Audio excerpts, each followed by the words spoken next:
A boarding pass shouldn't define your worth, but at Gate B42 of JFK International, one woman believed it did.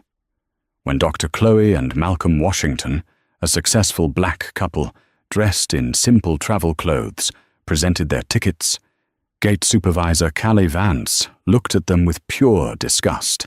"These are budget tickets," she sneered, loud enough for the entire first-class line to hear. "You'll be lucky to get a middle seat in coach. Move aside." She humiliated them, judged them, and threatened them. But Callie's world was about to shatter.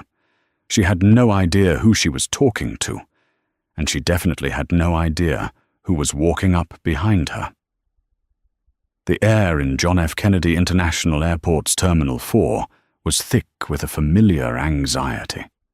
It was the smell of recycled air, stale coffee, and the faint metallic tang of jet fuel, a cocktail that spelled travel to millions. To Dr. Chloe Washington, it spelled exhaustion. She leaned her head against the shoulder of her husband, Malcolm, letting out a sigh that seemed to deflate her entire body. "I don't think I've ever been this tired," she murmured, her voice muffled by his black cashmere hoodie. "You were brilliant, Chloe," Malcolm replied, his voice a low, comforting rumble. He squeezed her hand.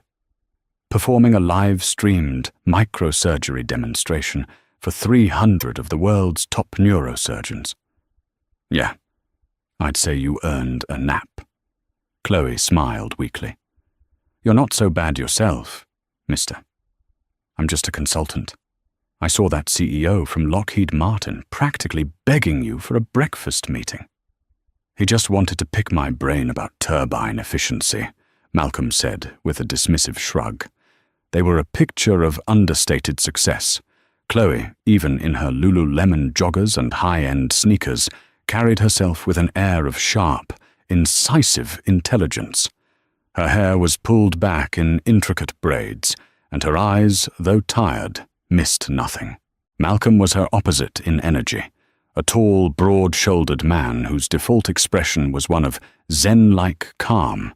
He wore simple jeans, the aforementioned hoodie, and a watch that, to the untrained eye, looked like a simple digital timepiece. Only a true connoisseur would recognize the Patek Philippe on his wrist. They didn't dress to impress. They dressed for a 10-hour flight back to their home in London. They were flying Globalis Air, Flight 212, direct to Heathrow. Their journey had been long, a 3-day whirlwind conference in New York, where Chloe was the keynote speaker, and Malcolm was a trailing spouse who just happened to be one of the most sought-after aerospace engineers in the world. They approached the boarding area for Gate B42. It was, as usual, a managed circus. The diamond, platinum, and first-class lane was cordoned off with plush velvet ropes. The main cabin line already snaked back past a sparrow. Standing guard at the priority lane podium was Callie Vance. Callie was a woman who lived for the velvet rope. In her 15 years with Globalis Air, she had risen to the rank of gate supervisor, a position she wielded with the authority of a high-wielding monarch. Her uniform was starched to the point of being a weapon. Her blonde hair was pulled back into a bun so tight it seemed to stretch the skin around her eyes. Her makeup was a mask of professional indifference that barely concealed a simmering impatience.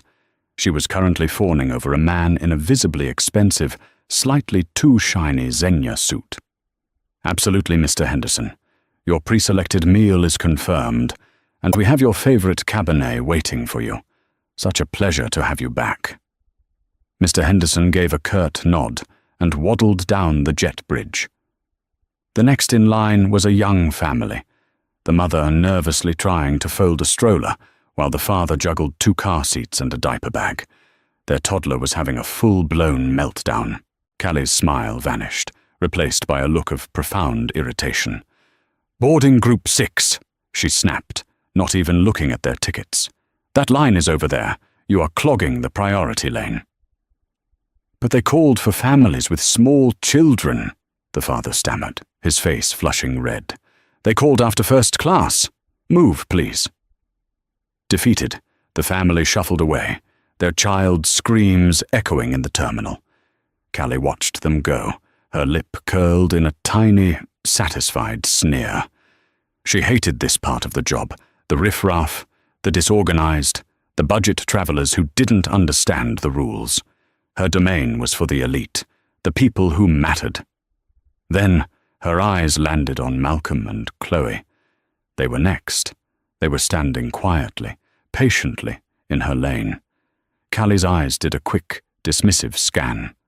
Joggers, a hoodie, sneakers, braids. She saw two people who, in her estimation, had clearly gotten lost. They didn't belong.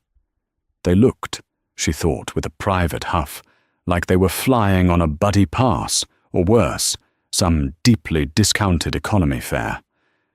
"Excuse me," she said, her voice dripping with manufactured politeness.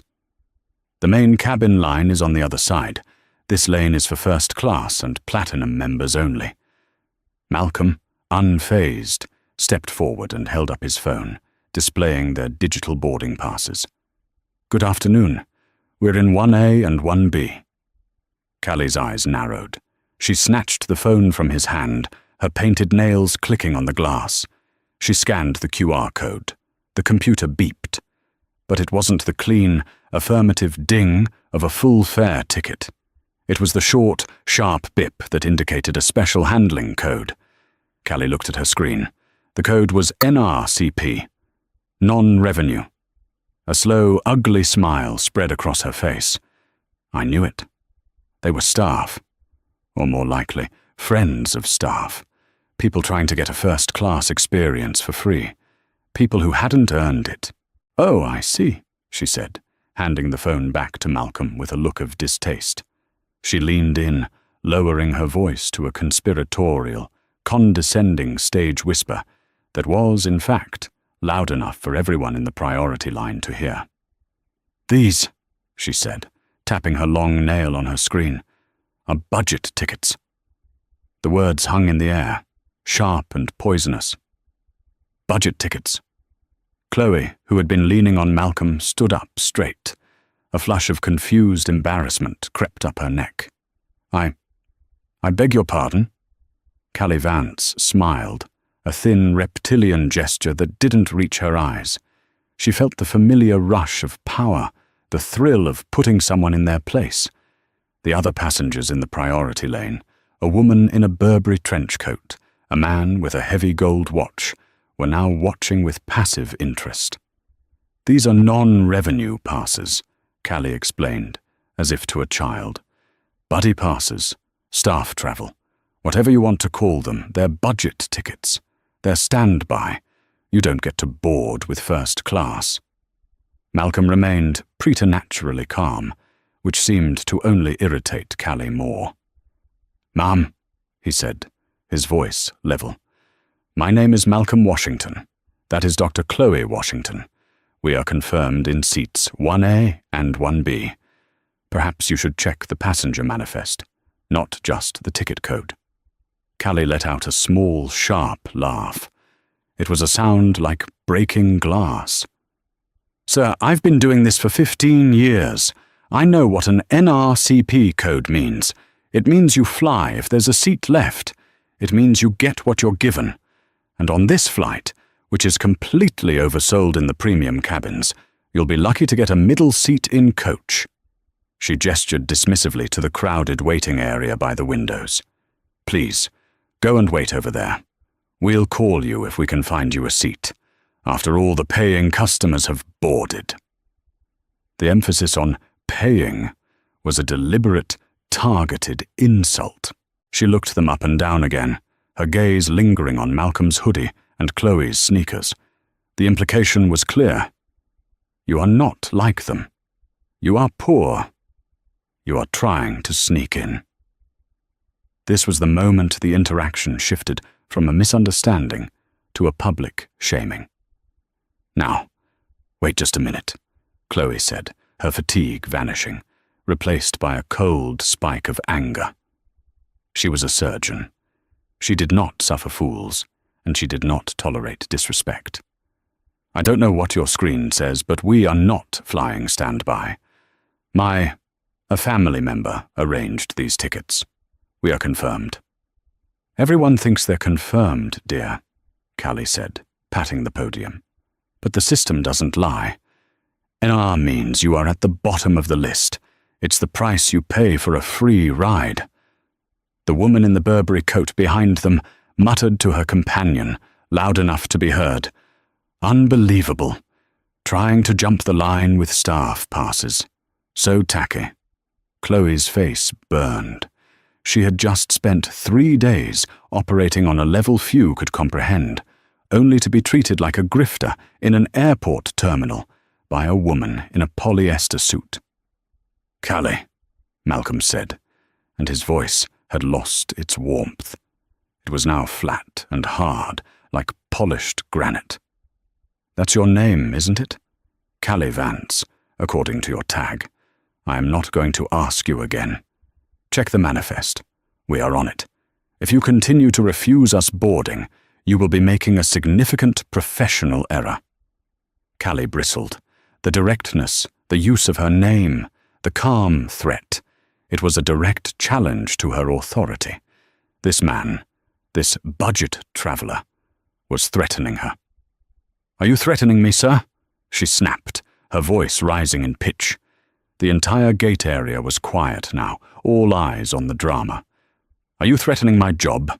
Because I'm just following airline policy, a policy you clearly don't understand. Now, for the last time, please move out of my line. You are holding up our real first-class passengers. She pointed a rigid finger toward the general boarding area. Go, or I will call airport security.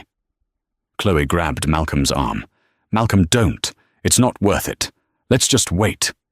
We'll call Dave. No, Malcolm said, his eyes locked on Callie. We shouldn't have to.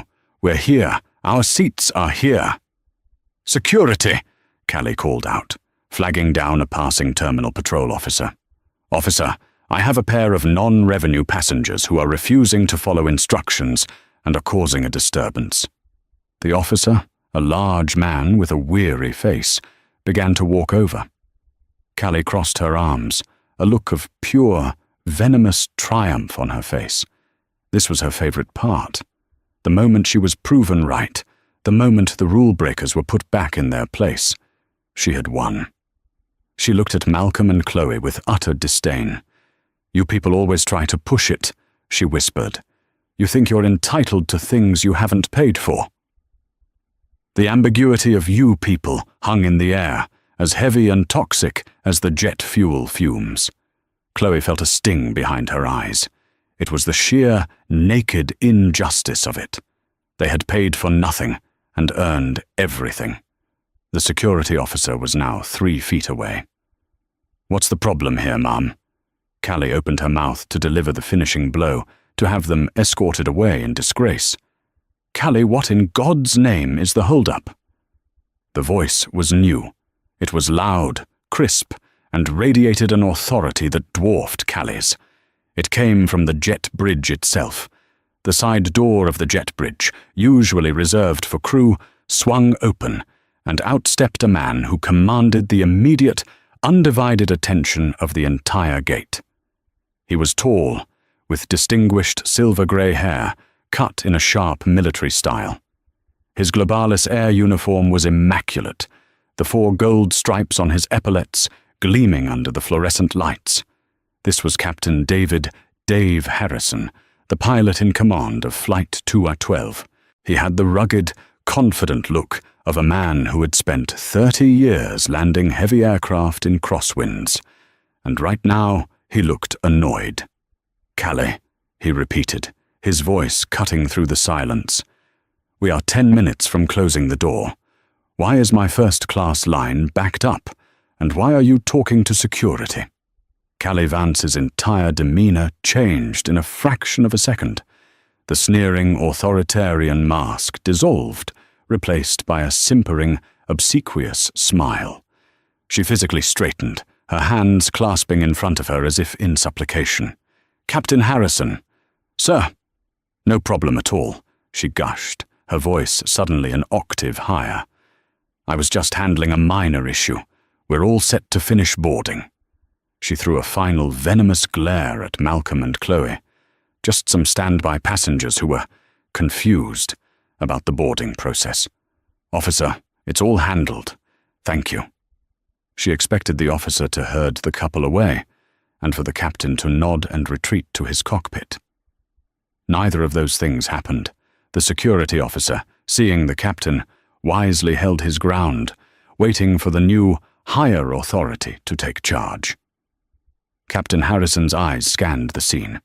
Callie's fake smile, the security guard, the backed-up line, and finally, the confused standby passengers. His stern, annoyed expression vanished. His face broke into a wide, genuinely delighted grin. "Malcolm! Chloe! You're kidding me!" He strode right past the stunned Callie Vance, ignoring her as if she were a piece of luggage. He walked directly to Malcolm and enveloped him in a one-armed, back-slapping hug. "I thought you two were taking the later flight. The 8 p.m.? He boomed. He then turned to Chloe and gave her a warm, protective hug, kissing the top of her head. "Chloe, you look exhausted. Was the conference a success?" "More or less," Chloe murmured, a wave of profound relief washing over her. "It's good to see you, Dave." The entire gate area was frozen.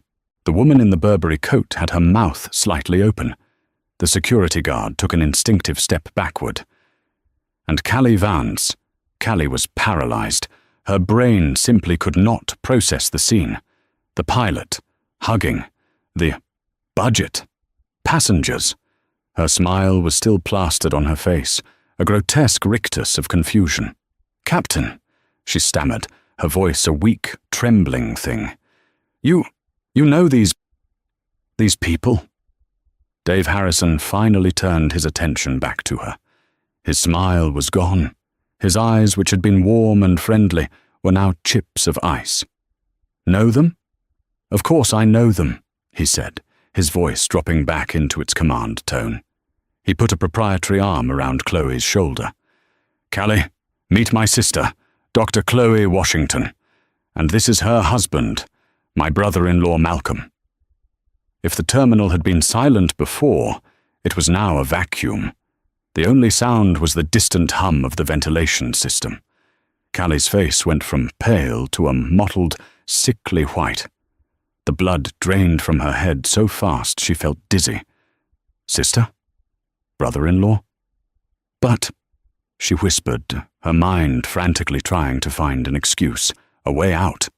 "But the tickets, the code, it was NRCP." "Yes," Dave said, his voice dangerously quiet. "Non-revenue, captain's privilege, my 2 personal, designated VIP0 passes for the year. A code, I'm sure you know, that means they are to be treated as my personal guests, that they override every other passenger on the manifest, that they are to be pre-boarded, preferably with a personal escort, and to be extended every possible courtesy." He stared at her. "So, I'll ask you again. What exactly was the hold-up?" Callie Vance was no longer just frozen. She was shattered. Her lips moved, but no sound came out. She looked from the captain's granite-hard face to Malcolm's calm, watchful expression, to Chloe's tired, angry eyes.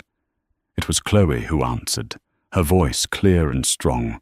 "The hold-up, Dave," she said, "was your colleague here loudly informing us that we were holding budget tickets.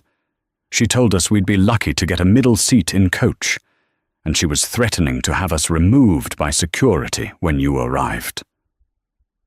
The silence that followed Chloe's statement was absolute. Captain Harrison's face, which had been cold, now darkened with a controlled, glacial fury. He didn't raise his voice. He didn't have to. The quiet way he spoke was far more terrifying. What?" He looked at Callie Vance. She was trembling, her hands shaking so visibly, she clasped them together to try and stop. "Callie," the captain said, his voice a low, precise instrument. "Did you call my sister a budget traveler?" I didn't know," Callie finally choked out, her voice cracking. "The code. I just saw non-revenue. I thought they were dressed so." She stopped, realizing she was digging her own grave deeper. "Dressed so—" "What?" Malcolm asked, speaking for the first time. "So what, Callie?" Callie flinched. "I was just following procedure. We have rules against staff abusing perks." "Procedure?" Captain Harrison cut her off, his voice rising just enough to make the other agents at the counter jump. "Procedure is to read the full code. CP stands for Captain's Privilege. It's right there. Procedure is to check the passenger name record, which clearly lists them as VIP0, guests of command. Procedure is to treat passengers with a baseline of human decency, a standard you seem to have fundamentally failed to meet." He shook his head, looking at her with a mixture of anger and profound disappointment. "You didn't do this because of procedure. You did this because you made an assumption. You judged my family based on their clothes and the color of their skin. And you decided to humiliate them. You used your tiny bit of power to feel big, and you chose the wrong people." He turned to his family. "Chloe, Malcolm, I am so sorry. This is not Globalist Air. This is not what we stand for." "It's fine, Dave," Malcolm said quietly. "Let's just get on the plane." "No," Dave said, holding up a hand. "It's not fine, not by a long shot." He turned back to the gate. "Diane," he called out to the other, younger gate agent, who had been watching the entire exchange with wide, horrified eyes. "Please take Mr. and Dr. Washington's bags and personally escort them to their seats in 1A and 1B. Get them settled in. Tell Maria," the lead flight attendant, "to open the Dom Perignon for them on the ground. Charge it to me." "Yes, Captain," Diane said, rushing over and taking the carry-on bags with an apologetic, nervous smile. "This way, Dr. Washington, Mr. Washington. Right this way." As Malcolm and Chloe began to walk past, Callie, in a last, desperate act of self-preservation, reached out. "Captain, please, it was a mistake. A terrible mistake. I'm so sorry." Dave Harrison didn't even look at her. He was watching his family walk down the jet bridge. But as Malcolm passed, he paused and looked back. Not at Callie, but at the captain. "You know, Dave," Malcolm said, a small, tired smile on his face. "It's a beautiful plane, the 787. Always loved the Gen X engines, but I have to say, the new ones are better." Dave chuckled. "Well, you would know, wouldn't you?" This was the moment Callie Vance's world truly ended. This was the twist she never saw coming. The captain turned back to her, his expression unreadable. Callie, still desperate, was clinging to the thread of his family connection. "He's mad about his sister. I can apologize. I can fix this." "Captain," she tried again, "I'll apologize to your sister. I'll comp their meals for a year. "Shut up, Callie," Dave said, his voice flat. "Just stop talking. You're embarrassed. You're panicking. And you still don't get it, do you? You still have no idea who you were just talking to." Your brother-in-law?" she whispered. "Yes, but that's not who he is." Dave stepped closer, forcing her to look him in the eye. "You've been working for Globalis Air for 15 years. Have you heard of the Astra V engine program?" Callie nodded numbly. Of course she had. It was the company's biggest PR push for the last 5 years.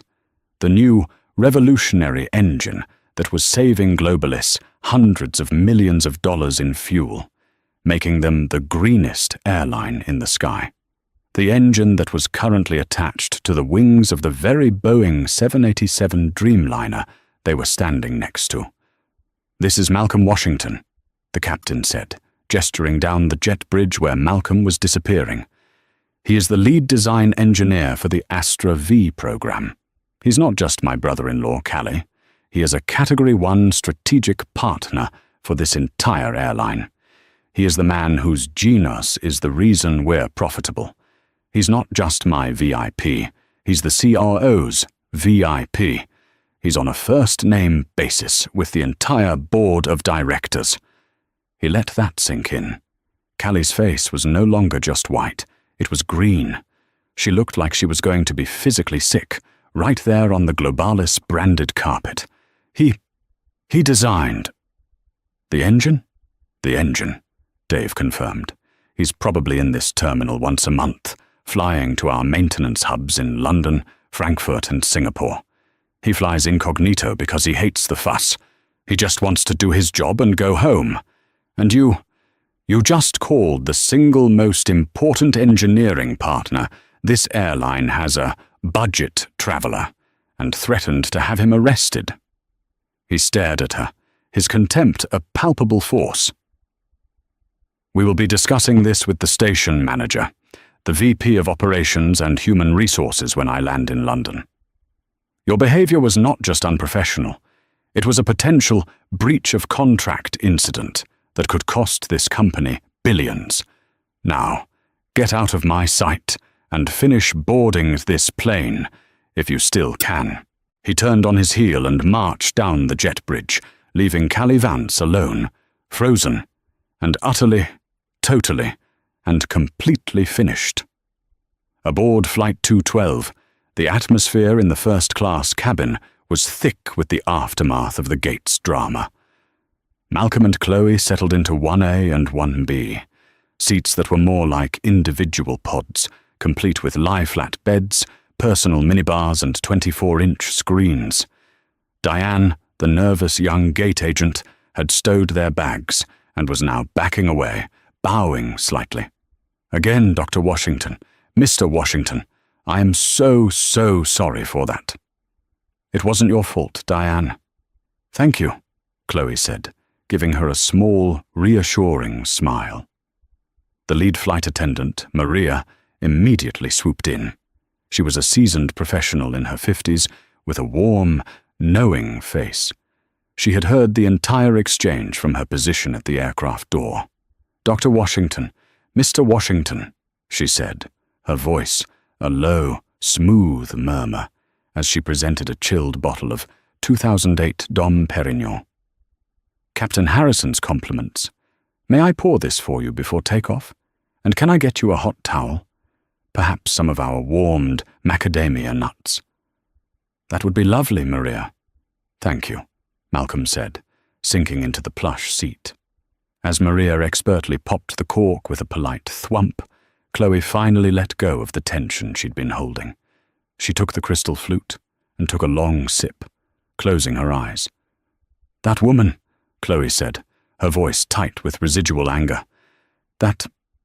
Callie. The way she looked at us. Like we were dirt, like we were insects." "I know," Malcolm said, placing his hand over hers. "It's over now, Chloe. Just relax. We're going home." "But it's not over," Chloe insisted, opening her eyes. "She wasn't just rude, Malcolm. It was that 'you people' comment. It was..." "I know," he said again, his voice firm. "And Dave knows. It will be handled." In the front galley, as the last passengers boarded, Maria was already on the internal phone to the cockpit. "Captain," she said quietly. "Maria here. Just wanted to let you know your guests are settled. And, sir, I overheard the entire incident at the gate." "Go on," Dave's voice came back, tight. "It was worse than you think.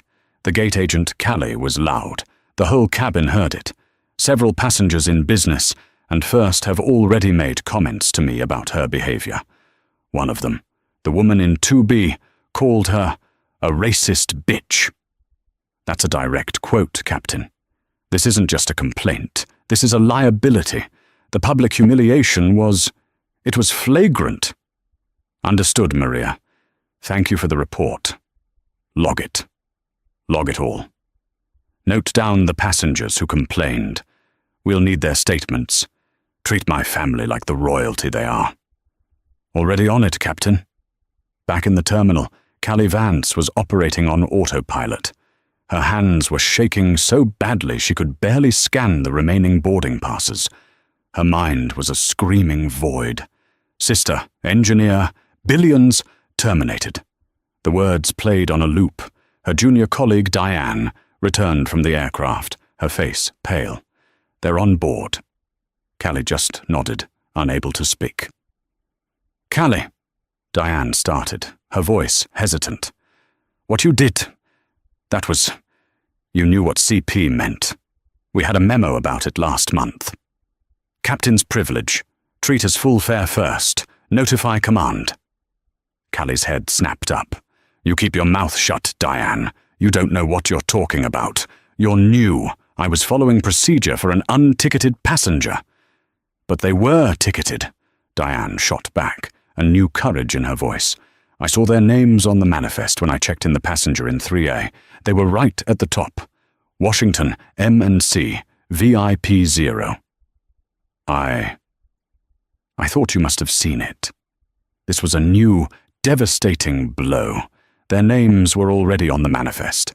There was no standby code. The NRCP was a payment code, not a status code. Callie hadn't just misinterpreted. She hadn't even looked. She had seen two black people in casual clothes and skipped straight to the assumption of fraud. Her lie, her only defense, was gone. The flight to London was 8 hours of pure, unadulterated luxury for Malcolm and Chloe, and 8 hours of simmering, white-knuckled rage for Captain Dave Harrison. He stewed in the cockpit, replaying the scene over and over. The look on his sister's face, the sheer arrogance of that gate agent.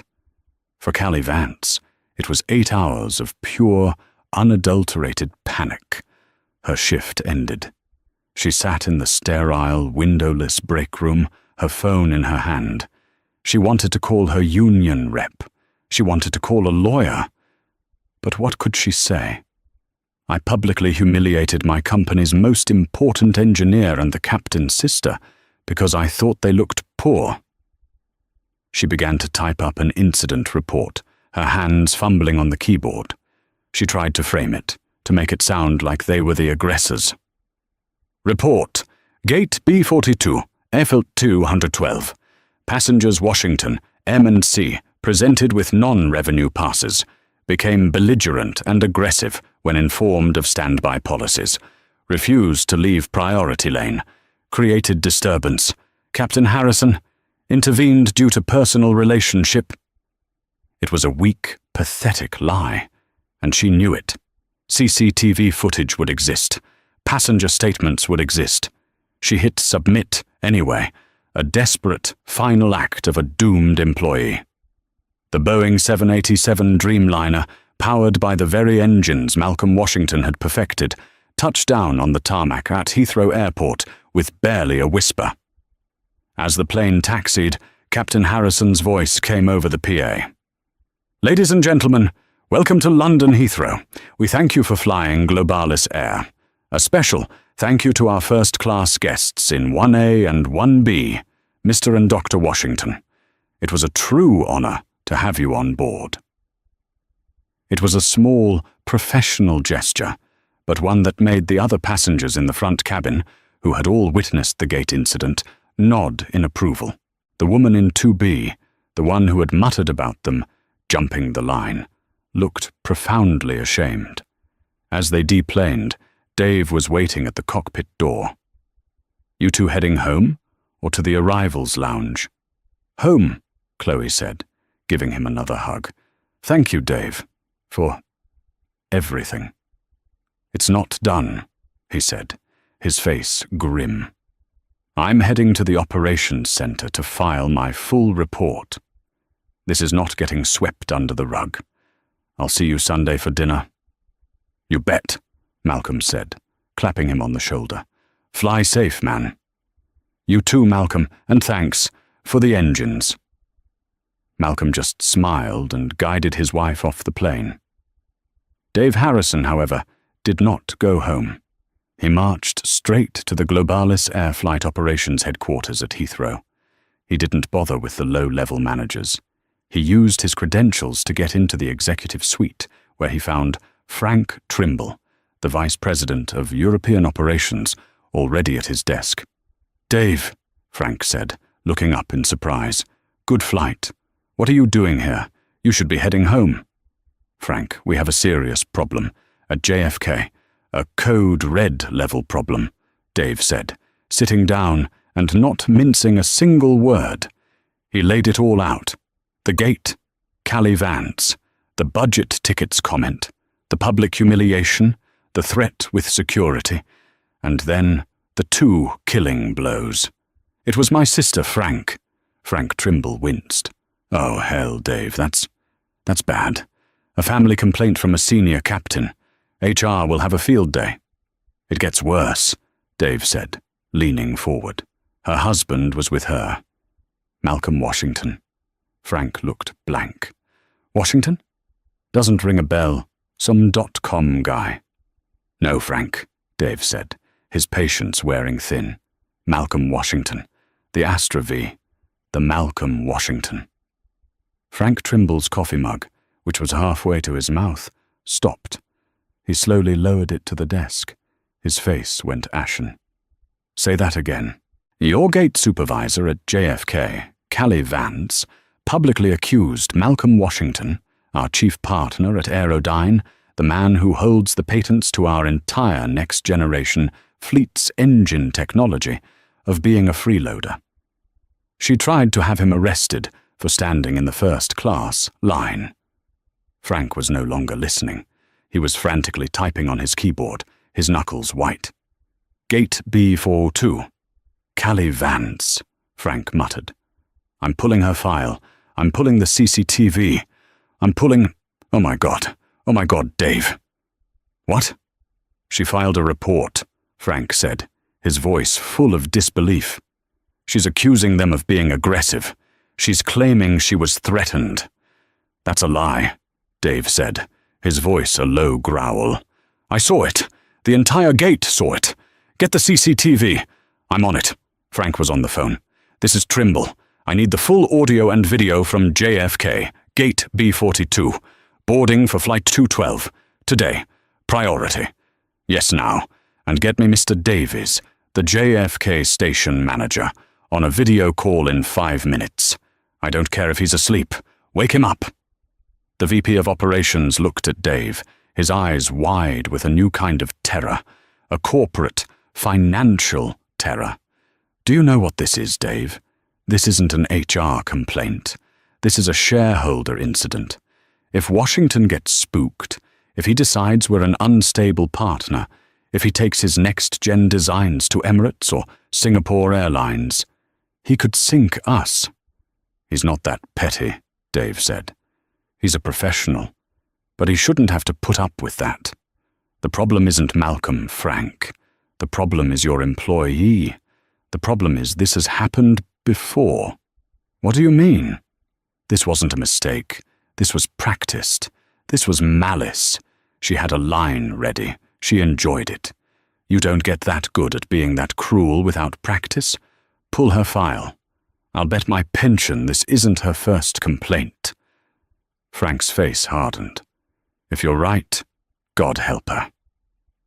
It was 4:00 a.m. in New York. Robert Davies, the JFK station manager for Globalis Air, had been ripped from a deep sleep by a frantic call from the VP of Operations. Now, sitting in his home office with his bathrobe pulled tight, he was watching the CCTV footage from Gate B42. And he was horrified. The gate cameras at JFK were state-of-the-art. They didn't just capture video, they captured high-fidelity audio from directional microphones aimed at the podiums. He watched the whole, uncut 10-minute incident. He saw Malcolm and Chloe wait patiently. He saw Callie fawn over the man in the Xenia suit. He saw her snap at the family with the stroller. And then he saw her turn to the Washingtons. He heard every word. "These are budget tickets. You'll be lucky to get a middle seat in coach. people who paid for their seats. Are you threatening my job, sir? You people always try to push it. He saw her smirk. He saw her wave over security. He saw her pure, unfiltered, discriminatory malice. And he saw Malcolm and Chloe remain calm, quiet, and professional throughout the entire agonizing ordeal. Then he saw Captain Harrison arrive. He saw Callie's face freeze. He heard the reveal. When the video finished, Robert Davies was rubbing his temples, his head pounding. He switched to the video call with Frank Trimble. "I've seen it," Davies said, his voice hoarse. It's indefensible. It's an open and shut case. It's worse than Captain Harrison described." "I know." Frank's voice crackled from the speaker.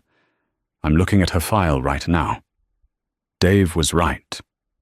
17 passenger complaints in the last 24 months, 11 of them involving demeanor, aggressive behavior, or public humiliation. 6 of those 11 were filed by passengers of color. It's a clear, undeniable pattern of bias and abuse of authority. The union has saved her 3 times. They can't save her from this. "What's the play, Frank?" "The play," Frank said, "is that she is a cancer, and we are cutting her out before she sinks the company. She is not to be allowed back in the building. Her shift starts at 2 p.m. You will meet her at the employee entrance with security. You will retrieve her badge. You will inform her she is suspended, pending termination. We will fight the union on this to the bitter end. This isn't a warning, Davies. This is an execution." "And the Washingtons?" "The CEO is being woken up as we speak. He's going to make a personal call. Our entire relationship with Airline is on the line. I have to go brief the board." The line went dead. At 1:45 p.m. that day, Callie Vance arrived for her shift. She was nervous, but she'd had the whole night to build her defense. It was a misunderstanding.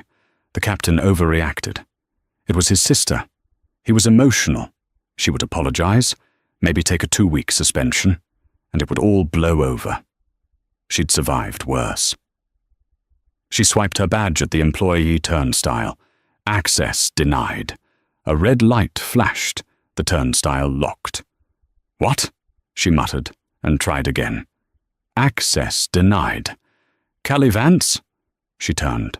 Mr. Davies, the station manager, was standing there. Flanking him were 2 TSA officers and the head of terminal security. "Mr. Davies?" she said, her stomach turning to lead. "What's going on?" "My badge isn't working." "That's because your access has been revoked, Callie," Davies said, his voice devoid of any emotion. "You are suspended, effective immediately, pending termination." Callie's world tilted. "What? Termination? You can't. It was a misunderstanding. The captain—" "Stop," Davies said, holding up a hand. "Just stop. We have the full audio and video, Callie. We have your fraudulent incident report. We have Captain Harrison's report. We have the lead flight attendant's report. And as of this morning, we have 4 separate, unsolicited complaints from other first-class passengers who were so disgusted by your behavior, they emailed the company." No, You didn't just insult a passenger. You didn't just insult a captain's family member. You publicly harassed and threatened Malcolm Washington, one of this company's most vital strategic partners. Your actions were discriminatory, unprofessional, and a gross violation of Globalis policy. You are a liability this company can no longer afford." 15 years, she shrieked, as a few of her colleagues, including Diane, watched from a distance. "I gave this company 15 years. "And this is how it ends," Davies said. "Please hand over your badge and your airport ID." "You can't do this. I'm calling my union rep." "You do that," Davies said. "They've already been sent the video file. I wouldn't expect a call back." Defeated, humiliated, and exposed, Callie Vance, the woman who lived for the velvet rope, unclipped her badge, the badge she had used as a weapon. She handed it over. "You'll be escorted from the premises," Davies said. The two security officers stepped forward. They were the exact same officers she had tried to call on Malcolm and Chloe less than 24 hours earlier. One of them, a man she'd known for years, wouldn't even meet her eyes. "This way, ma'am." As she was walked, in disgrace, through the staff exit, she passed Diane. The young agent just looked at her, not with triumph, but with a sad, quiet pity, and shook her head. Callie Vance was finished. The karma for Callie Vance was not a single, swift lightning bolt. It was a slow, crushing avalanche, a systematic dismantling of the life and identity she had spent 15 years building. The pending termination was a corporate formality. The real decision had been made before Flight 212 even touched down in London. Her first call was to her union representative, Sal Petrucci, a man who had, on 3 separate occasions, saved her job from what he called overly sensitive passengers. This time his voice was not the usual gruff, conspiratorial, "we'll fight 'em" tone. It was flat, weary, and cold. "Sal, it's Callie. They're trying to fire me. They're saying I've seen the video, Callie." Sal cut her off. His voice was gravelly. "I've seen the raw feed, the full AV. I've read the 4 passenger statements, the captain's report, and the lead flight attendant's log." "But Sal, he was his sister. It was a setup. He—" "Stop. Just stop right there," Sal said, his voice hardening. "This isn't a 'he said,' 'she said.' This is a 10-minute, high-definition recording of you, unprovoked, systematically discriminating against and humiliating 2 passengers. You called them 'you people.' You sneered at their budget tickets. You threatened them with security when they were, by all accounts, calmer than I would have been. And then you lied on your incident report." I was flustered," she pleaded, her voice cracking. "You're lucky this is a termination," Sal shot back, his patience gone. "You're lucky Mr. Washington isn't suing you, and the company, for harassment and discrimination, because he would win. He'd own this airline." "The union's hands are tied, Callie. You gave them a nuclear bomb. We can't defend this. We won't defend this. You are on your own. Do not list me as a reference." The click of the disconnected line was the sound of her last safety net vanishing. The termination was finalized 48 hours later.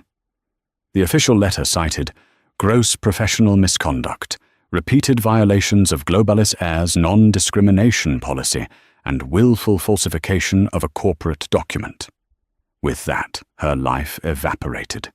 Her medical insurance was gone, replaced by a COBRA letter demanding a premium of $800 a month, a sum she could not possibly pay. Her flight perks vanished overnight. The world she had once flown around for free was now utterly inaccessible. A letter from the company's 401k administrator coolly informed her that, due to being fired for cause, all her unvested pension funds and company-matched contributions from the last 5 years were forfeited. Her 15 years of service had been reduced to almost nothing. She immediately started applying for other jobs. But the aviation world is a small, insular community. Her name was now poison. She applied to Delta and was met with an automated rejection within an hour. Same with American, same with United. She tried applying for a gate agent position with a low-cost carrier, thinking her experience would at least get her an interview. She got one, at a small airline running routes to the Caribbean. The station manager, a young, ambitious man, was looking over her paper resume. 15 years at Globalis, JFK. That's impressive, he said, nodding. You must have seen it all. Why the change? I was looking for a new challenge, Callie lied. her heart pounding. A change of pace. The manager said, tapping on his computer. He pulled up the industry-wide Do Not Hire registry, a list shared between airlines for employees fired for safety, security, or major misconduct. He typed her name. His polite smile froze.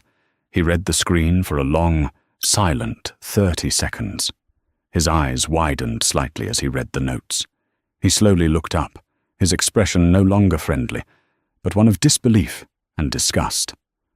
"Ah, you're that Callie Vance," he said, his voice dripping with sudden understanding. "The budget tickets lady."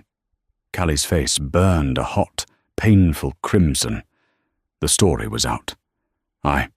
It was a misunderstanding. "Ma'am," the manager said, standing up and opening his office door. "This interview is over. Please leave. I think you know why you won't be hearing from us, or anyone else." She was blacklisted. After 3 months of burning through her savings, with credit card bills piling up and an eviction notice looming, she finally found a job. It was posted on a sign by the side of the New Jersey Turnpike. "Attendance wanted. We park at Newark. 14-hour. Night shifts available." The karma was precise in its cruelty. Callie Vance, the woman who had lauded her power over travelers, now spent her nights in a tiny, freezing plywood kiosk at a long-term parking lot. Her crisp, tailored Globalis Air uniform was replaced by a flimsy, mustard-yellow polyester vest that smelled of old cigarettes and mildew. The velvet ropes of the first-class lane were gone, replaced by a cheap plastic arm gate she had to raise and lower manually. Her new power was a ticket spitter and a cash drawer. On a bitter December morning, at 4:30 a.m., a black Mercedes SUV pulled up. The driver, a man in a Xenia suit just like the one she used to fawn over, rolled down his window. He didn't look at her. He was screaming into his phone about a merger. He tossed his keys onto the counter, missing her hand. "Don't scratch it, sweetheart," he barked, not even looking at her. "It's worth more than your house. I'm late. Globalis, Terminal B." Callie's hand trembled as she picked up the keys. All she could do was force the words out. "Yes, sir. Have a safe flight, sir." He was already walking away. She watched him get on the shuttle bus. As she tagged his keys, she looked up. High above, streaking across the pre-dawn sky, were the navigation lights of a Boeing 787. A Globalis flight, taking off, climbing into the world she had been permanently exiled from. She turned back to the kiosk, her face numb, and waited for the next car. The resolution, however, was not just about Callie's fall. It was about Malcolm and Chloe's rise. A week after the incident, they received a request for a video conference. When they logged on, they were looking at the faces of not just Frank Trimble, the VP of Operations, but Douglas Braun, the global CEO of Globalis Air. And in another window, smiling, was Captain Dave Harrison. "Mr. and Dr. Washington," Braun began, his face grim and sincere. "I am speaking to you from our headquarters in Chicago. I have your brother-in-law here, and our VP of Operations to tell you, on behalf of the 80,000 employees of this airline, that I am profoundly and personally sorry." It was not a canned corporate speech. Braun was visibly angry. "Your experience," he continued, "was a horrific failure. It was not a lapse in procedure. It was a lapse in basic human decency, and it has exposed a sickness in our culture that I intend to rip out at the root." He detailed the termination of Callie Vance, but he didn't stop there. "She was not just a bad apple," Braun said, echoing the very thoughts Dave had shared. "She was a symptom, and you have given us the cure. We are officially announcing the Washington-Harrison Initiative for Passenger Dignity. With your permission, we are using the anonymized audio and video of that incident as the core training module for a new, mandatory, top-to-bottom, implicit bias and de-escalation training for every single customer-facing employee, all 15,000 of them. He looked at them, his eyes pleading. Your grace under pressure was remarkable. I want every agent to see what professionalism actually looks like. And it was you, not our employee. We cannot undo what you went through, but we can promise you that you will make this airline better for millions of people. And finally, Braun said, this company's charitable foundation wishes to make a 2-part donation in your honor. First, 50,000 to the Wounded Warrior Project at Captain Harrison's request. Dave nodded his thanks. And for you, Braun said, turning to Chloe and Malcolm, we are establishing a new, permanent annual scholarship, the Washington Scholars Fund, a $50,000 grant every year to a program and university of your choice to support underprivileged students in the STEM fields. Chloe and Malcolm looked at each other. The anger that had been simmering in Chloe's heart for a week finally dissipated, replaced by something warm. This was not just an apology. This was change. This was a legacy. Chloe leaned forward. Mr. Braun, she said, her voice clear and strong, we would be honored. Please direct the scholarship to Howard University, my alma mater, for the Women in Aerospace Engineering program. Braun broke into a wide, relieved smile. Done. Thank you. Thank you. The following Sunday, the three of them were in Dave's backyard in London, the smell of a barbecue in the air. The incident felt like a lifetime ago. Dave raised his glass of red wine. A toast, he said, his eyes crinkling. To family, who it turns out are more important than I even knew. To family, Chloe and Malcolm said, clinking their glasses. Malcolm held his glass up a moment longer. And to progress, he said, looking at his wife. To building things, and to making things fly. Chloe smiled, leaning her head on his shoulder. The humiliation at Gate B42 had been real. The sting had been sharp. But in the end, Callie Vance, in her petty, hateful quest for power, had only managed to give them a bigger one. She had tried to put them in the back of the line, and in doing so, had given them the power to change the entire company, and to launch the careers of countless future engineers who would look just like them. The karma wasn't just hard, it was poetic. And that is the story of Callie Vance, the gate agent who let a tiny bit of power, fueled by prejudice, destroy her entire career. She judged a book by its cover and had no idea she was speaking to the author. Malcolm and Chloe Washington didn't just get an apology. Their dignity and grace under pressure forced a multi-billion-dollar corporation to change its policies for the better.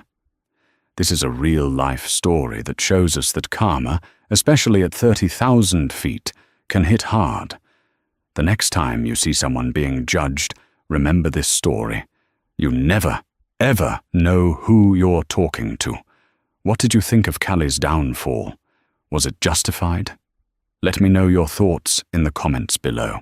If you love stories of drama, twists, and hard-hitting karma, make sure to smash that like button, share this video with someone who needs to see it, and most importantly, subscribe to the channel and ring that notification bell. We have new stories coming every single week, and you don't want to miss what happens next.